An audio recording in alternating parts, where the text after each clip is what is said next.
Hello दोस्तों, आज हम डिजीज एक्स के बारे में इन डेप्थ एनालिसिस करने वाले हैं। मेरा नाम है प्रशांत मावानी। आप देख रहे हैं स्टडी ग्लोज। अपने दूसरे लेक्चर्स क्यूरियसली एजुकेशन पर देख सकते हैं। मेंस एग्जामिनेशन को ध्यान में रखते हुए स्टडी ग्लोज की टीम ने लॉन्च किया है आंसर राइटिंग का कोर्स। इस पर एक बहुत अच्छा डिस्काउंट चल रहा है। कूपन कोड है विजय। आज से ही आंसर राइटिंग कोर्स की तैयारी स्टार्ट कर दीजिए। तो दोस्तों, हम बात करने वाले हैं हिस्ट्री के बारे में, कोविड-19 एरा के बारे में।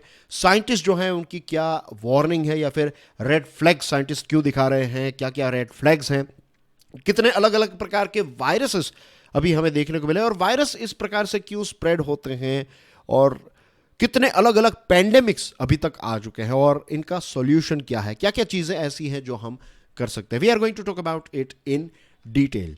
शुरुआत करते हैं स्पेनिश फ्लू से। 1918 का जो स्पेनिश फ्लू है, इसकी वजह से 50 मिलियन से ज्यादा लोगों की मृत्यु हुई। वर्ल्ड वॉर वन में जितने लोग नहीं मरे थे ना, उतने लोग स्पेनिश फ्लू की वजह से मर गए।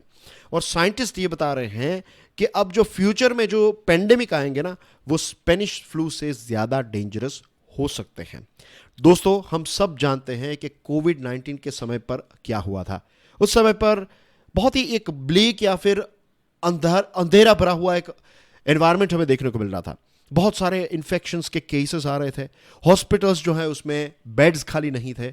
इकोनॉमी जो है वो ठप हो चुकी थी और पूरी दुनिया की सरकार जो है वो अनप्रिपेयर्ड थी।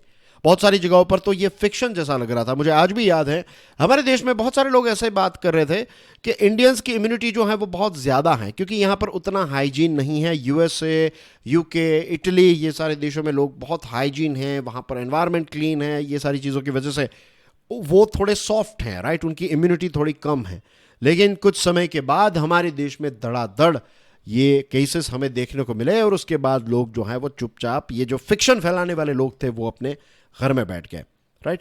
तो आज की जो हमारी डिस्कशन है ना, उसमें हो सकता है कि आपको कुछ ऐसी चीज़ें लगे कि ये साइंटिस्ट जो हैं वो फिक्शनल बातें कर रहे हैं, लेकिन I would like to remind you all of you कि कुछ सालों पहले कोविड के बारे में भी ये सारी चीज़ें या फिर पैंडेमिक के बारे में लोग ये फिक्शन ही मानते थे, राइट। लेकिन ये हकीकत हो गई। किसने सोचा था कि एक वक्त आएगा कि इंडियन रेलवेज जो हैं वो थोड़े समय के लिए बंद हो जाएगी। हो गया ना। जो चीज़ें इम्पॉसिबल लग रही थी, जो चीज़ें फिक्शनल लग रही थी, वो रियलिटी हो गई। अगर आप कोरोना वायरस की वैक्सीन की रिसर्च को स्टडी करेंगे, then you will find COVID से पहले कुछ ऐसे कोरोना वायरस की वैक्सीन को बनाने का प्रयास किया गया था, लेकिन उसमें जो सक्सेस रेट था वो 10% से भी कम था। तो बेसिकली मैं ये कह सकता हूं कि कोरोना वायरस को लेकर हमारे पास कोई भी वैक्सीन नहीं थी। लेकिन हमारी सिचुएशन ही ऐसी हो गई थी, फाइट और फ्लाइट मोड जैसी सिचुएशन हो गई थी। या तो आप भागिए या तो आप इससे लड़िए। तो फिर दुनिया के अलग अलग साइंटिस्ट्स ने मिलकर, कई जगहों पर ऐसा हुआ कि साइंटिस्ट जो है वो मिलकर काम कर रहे थे, कई जगहों पर अलग अलग देश जो है वो अकेले अकेले काम कर रहे थे। लेकिन इवेंचुअली बहुत सारे देशों ने, इंक्लूडिंग हमारा देश भारत, हमने वैक्सीन ढूंढ निकाली और फिर टास्क फोर्स क्रिएट की गई, राइट। इसका प्रोडक्शन जो है वो बढ़ाया गया।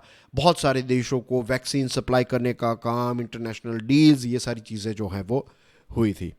लेकिन साइंटिस्ट एक और बात बता रहे हैं दोस्तों, ये चीज़ हमें भूलनी नहीं चाहिए। यस, हम सब ने 2 शॉट्स ये वैक्सीन के ले लिए हैं, लेकिन ये वायरस जो है ना वो अपने आप अपग्रेड होते रहता है।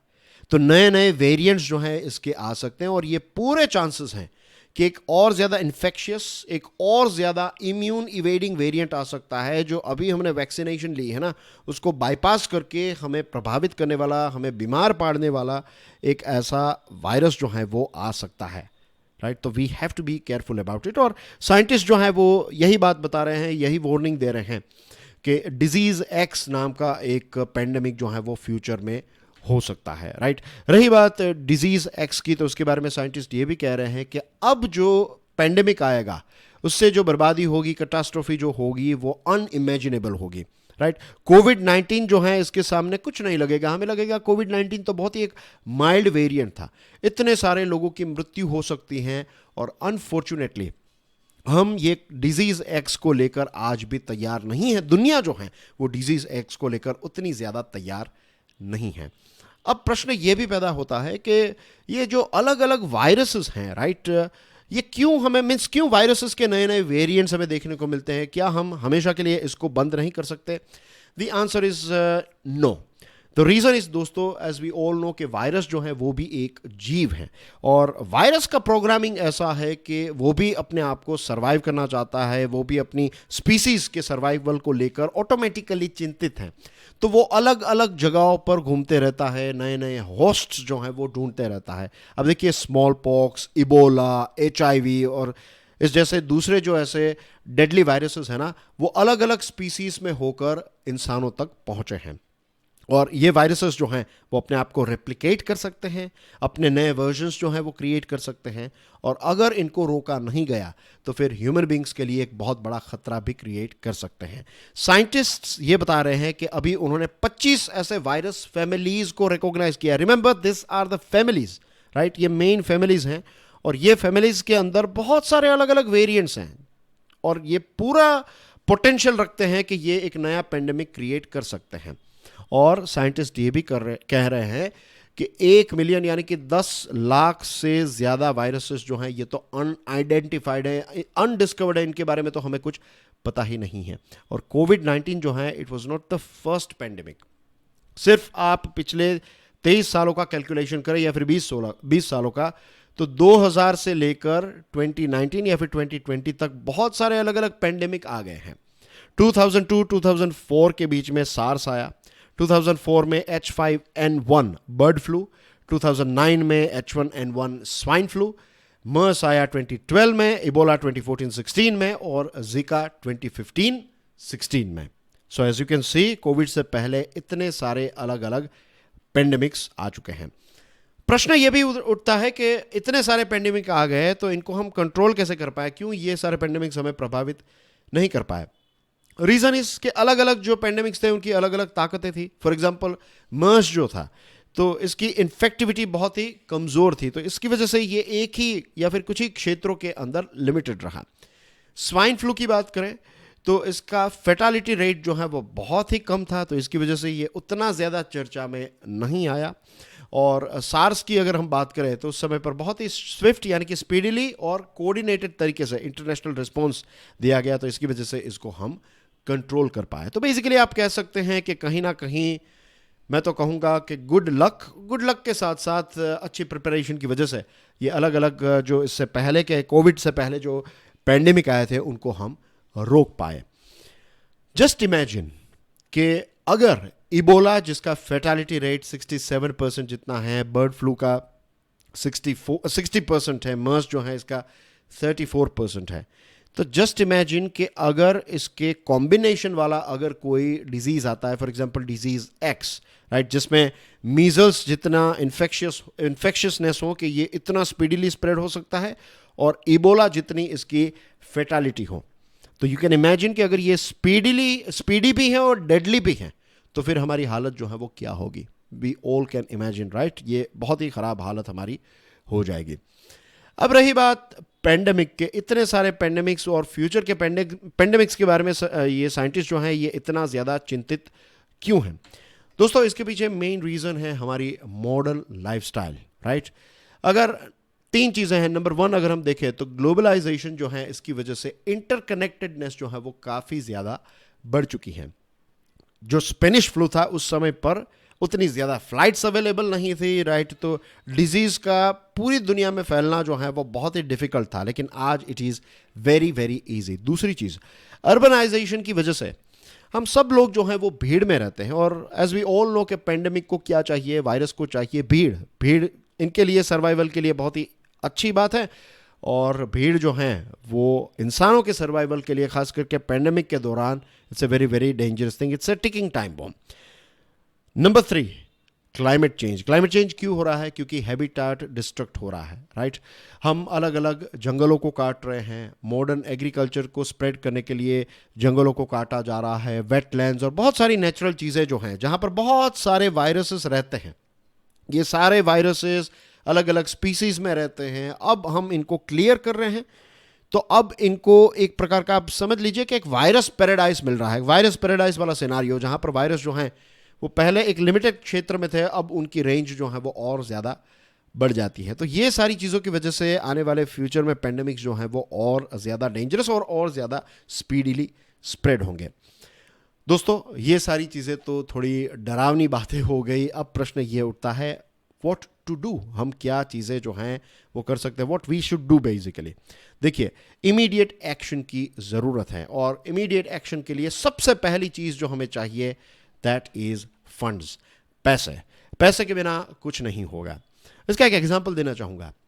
जो सॉफ्टवेयर वायरस है ना, मीन्स ये कोविड वायरस की बात नहीं, हमारे कंप्यूटर को अफेक्ट करने वाला जो वायरस है, 2020 में ये ग्लोबल साइबर सिक्योरिटी मार्केट जो है ये $170 बिलियन की थी। 2028 में ये कहा जाता है, ये प्रोजेक्शन है कि ये मार्केट जो है ये $370 बिलियन की हो जाएगी। तो इसे कैन इमेजिन कि इसका ग्रोथ जो है वो बहुत ज़्यादा हो रहा है। अब साइबर सिक्योरिटी में इतना ज़्यादा हम इन्वेस्टमेंट कर रहे हैं, लेकिन हमारी जान को खतरा है जिस वायरस से, जिस रियल वायरस से, not virtual virus, real virus से जो खतरा है, उसको लेकर कोई भी इतना फंड जो है वो हमने एलोकेट नहीं किया है, राइट। और इन एक्शन की वजह से कितना बड़ा नुकसान उठाना पड़ सकता है हम सब जानते हैं। कोविड-19 की वजह से ये एस्टिमेट किया जा रहा है कि $16 ट्रिलियन जितना नुकसान हुआ है। तो आज अगर हम इन्वेस्टमेंट करें, राइट, इसके लिए अलग से फंड रखें, तो it's going to be a very very good strategy. ये बहुत ही एक इफेक्टिव और इकोनॉमिकल स्ट्रेटजी रहेगी। एक बार पेंडेमिक स्टार्ट हो गया और उसके बाद अगर आप फंड कितने भी लगा ले पैसे, उसको रोकना जो है वो नियरली इम्पॉसिबल सा है।